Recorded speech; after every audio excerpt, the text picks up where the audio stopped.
Bonjour à tous, ici Éric Thibault, enseignant en opération d'équipement de production au Centre de formation professionnelle du Haut-Saint-François à Istingus. Aujourd'hui, je vais vous faire une courte présentation du portfolio que vous allez réaliser tout au long de votre formation. Pourquoi faire un portfolio? Bien, tout d'abord, le portfolio, qui est un portfolio d'apprentissage, sert à mettre des réalisations que nous allons faire au courant de la formation. À l'intérieur, nous allons mettre des photos de ces réalisations et des commentaires. Donc, qu'est-ce que l'on a appris, qu'est-ce que l'on a aimé ou détesté, et si nous avions à refaire la pièce, est-ce que nous la ferions différemment? Wow, Eric, est-ce que c'est juste des pièces? Non, c'est toutes nos réalisations.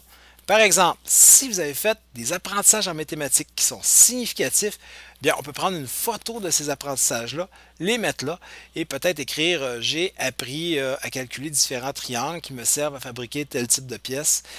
Ça peut être très, très significatif pour vous et pour les entreprises. Donc, ce que l'on voit à l'écran, c'est la page que j'ai créée pour présenter le portfolio aux entreprises.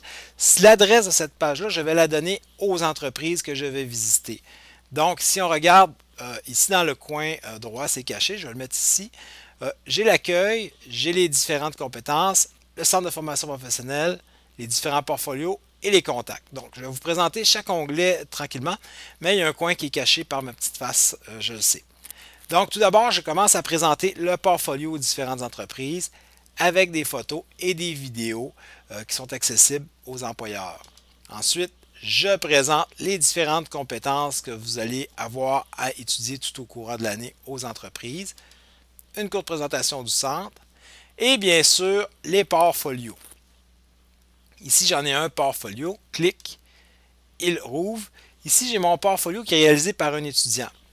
Là, la première question, c'est est-ce que j'ai besoin de le donner à l'enseignant, le portfolio? Non, le portfolio vous appartient à vous.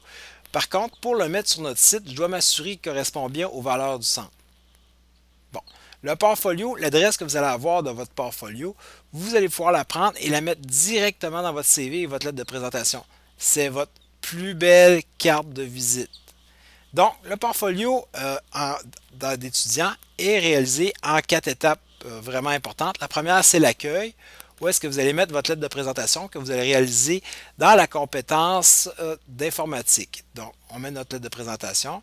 Ensuite, le CV que nous allons faire dans le module de recherche d'emploi.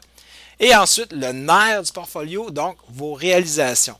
Donc, chaque projet que vous allez faire, chaque problème qui est significatif pour vous, on prend une photo avec son cellulaire ou avec la tablette du centre, on vient l'insérer dans le portfolio.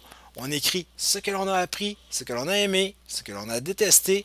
Et si nous avions à refaire le même projet ou le même problème, est-ce que nous le ferions différemment? Donc, c'est des questions qu'on se pose et que l'on écrit à chaque fois. Car juste une photo, ça ne parle pas à un employeur. Ça prend vraiment ce questionnement-là à l'intérieur de notre réflexion.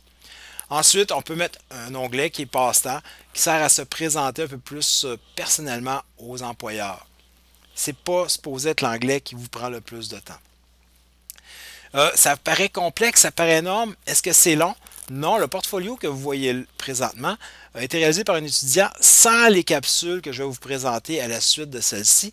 Et il y a peut-être 5 heures d'ouvrage à l'intérieur. Donc, si vous avez une année complète pour le réaliser, avec les capsules vidéo que je vais vous faire, vous devriez le réaliser très, très facilement. De plus, ça va me faire un plaisir de vous aider. Sur ce, je vous souhaite une bonne journée et bon portfolio. Bonne journée.